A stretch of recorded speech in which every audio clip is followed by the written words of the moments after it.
गई। इस पॉलिसी को मंजूरी देने से पहले एलजी साहब ने पूरी पॉलिसी को बहुत ध्यान से पढ़ा और उसमें कई महत्वपूर्ण और बड़े बड़े सजेशन दिए कि इसमें ये परिवर्तन कर दो, ये परिवर्तन कर दो, इस तरह का बदलाव करो।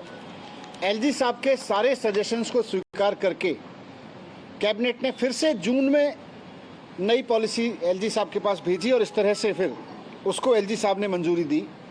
तो एलजी साहब के पास 2 बार जाके बहुत ध्यान से पढ़ के उन्होंने इस पॉलिसी को पास किया था। उस पॉलिसी में ये लिखा हुआ था जगह जगह जोर देके कि अनइक्विटेबल डिस्ट्रीब्यूशन को खत्म किया जाएगा।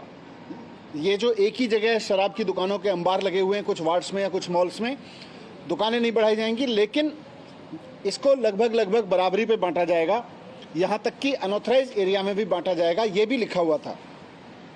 इसमें लिखा हुआ था कि हर वार्ड में दुकानें तो नहीं बढ़ेंगी पूरी दिल्ली में, लेकिन हर वार्ड में लगभग 2 से 3 दुकानें हो जाएंगी, तो इक्विटेबल डिस्ट्रीब्यूशन हो जाएगा। मैं पॉलिसी की वो लाइन भी आपको दे दूंगा, उसमें साफ साफ था कि इक्विटेबल प्रिंसिपल पे काम करेगी और पूरी दिल्ली में लगभग बराबरी पे दुकान बांटी जाएंगी, इंक्लूडिंग अनऑथराइज्ड एरियाज। तो जब ये एलजी साहब ने बहुत सारे सजेशन और दिए पॉलिसी में चेंज करने के और बहुत ध्यान से पॉलिसी पढ़ी थी, उस समय न तो एलजी साहब ने आपत्ति की कि अनऑथराइज एरियाज में शराब की दुकानें नहीं खुलनी चाहिए, ना उसका बदलाव, ना उन्होंने कोई आपत्ति की, ना उसमें कोई बदलाव का सुझाव दिया, बल्कि मंजूरी दी। 2 बार पॉलिसी को पढ़ के मंजूरी दी, काफ़ी ध्यान से पढ़ के मंजूरी दी।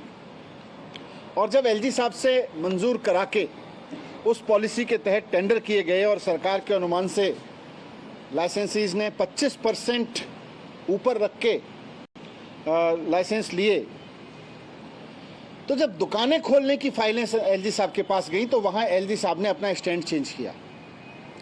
पहले जब पॉलिसी में गया कि अनऑथराइज कॉलोनी में भी दुकानें खुलेंगी, इक्विटेबल डिस्ट्रीब्यूशन होगा, उस समय एलजी साहब ने कोई ऑब्जेक्शन नहीं किया, पॉलिसी पास की, सारे रूल्स पास किए, सब कुछ पास किया।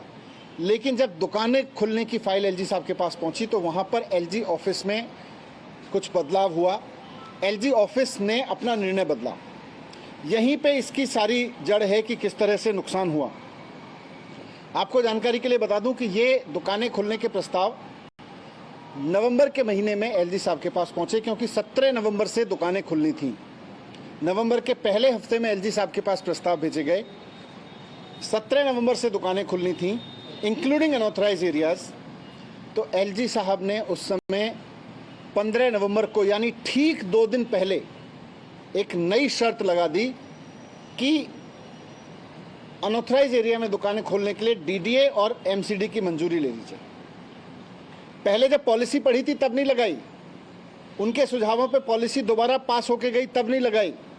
बल्कि ये भी आपकी जानकारी में होना चाहिए और बहुत ज़रूरी है जानना कि अनऑथराइज एरिया में एक्साइज पॉलिसी के तहत दुकानें खुलती रही हैं दिल्ली में, हमेशा दुकानें खुलती रही हैं, हर साल खुलती रही हैं और एलजी साहब की मंजूरी से खुलती रही हैं।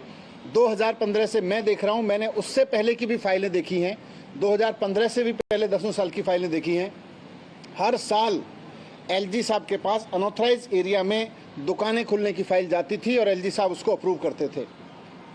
जब पॉलिसी में लिख के गया कि अनऑथराइज एरिया में दुकानें खुलेंगी, उस वक्त भी उसको अप्रूव किया। लेकिन बाद में जब फाइलों के पे अप्रूवल गया दुकानें खोलने के लिए, उस वक्त एलजी ऑफिस अचानक अपना स्टैंड चेंज करता है और कहता है कि इसके लिए डीडी और एमसीडी की मंजूरी ले लो। एलजी साहब को भी पता था कि ये मंजूरी डीडी और एमसीडी से नहीं ली जाएगी, बल्कि राज्यपाल उपराज्यपाल महोदय के ऑफिस से ही होनी है, हमेशा की तरह से जैसे पहले होता रहा था। लेकिन उन्होंने बहुत आश्चर्यजनक तरीके से एक नई कंडीशन इसमें लगाई, पूरा का पूरा स्टैंड चेंज किया। उस पॉलिसी में जो डिपार्टमेंट ने तैयार की थी उस वक्त नहीं था, जब कैबिनेट ने पास की थी उस वक्त नहीं था, एलजी साहब ने पढ़ी थी उस वक्त नहीं था, एलजी साहब ने जब मंजूर किया उस वक्त नहीं था। अचानक एलजी साहब ने अपना स्टैंड चेंज किया और इस स्टैंड चेंज होने की वजह से दिल्ली में अनऑथराइज एरियाज में दुकानें नहीं खुल पाईं। पुरानी पॉलिसी के तहत जहाँ पे दुकानें खुल रही थी वहाँ भी नहीं खुल पाईं और उसका नुकसान ये हुआ कि जो नए लाइसेंसीज थे वो कोर्ट में गए और कोर्ट ने ऑर्डर किए कि इनसे जो अनऑथराइज वार्ड्स हैं उनका लाइसेंस फीस न ली जाए। उनको रिबेट दी जाए, उसमें उनको रिलैक्स किया जाए लाइसेंस फीस प्रोरेटा बेस पे, और इसकी वजह से सरकार को हज़ारों करोड़ रुपए का नुकसान हुआ।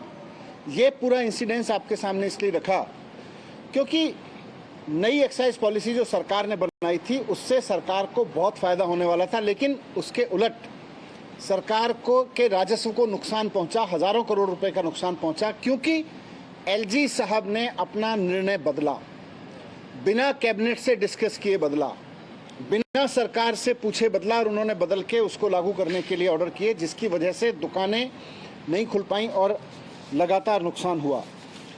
अब इसमें सबसे इम्पॉर्टेंट चीज़ ये है समझने वाली कि जब एलजी साहब ने ये बिना कैबिनेट से डिस्कस किए, बिना सरकार से डिस्कस किए अपना निर्णय बदला और पहले से मंजूर, अपने से ही मंजूर पॉलिसी को अपने ही लेवल पे बदलने की कोशिश की, और जब दुकानें नहीं खुल पाईं तो कुछ लोगों की तो दुकानें नहीं खुल पाईं, लेकिन कुछ की खुल गईं, और जिन लोगों की खुली, क्योंकि दिल्ली में तो पहले ऐसे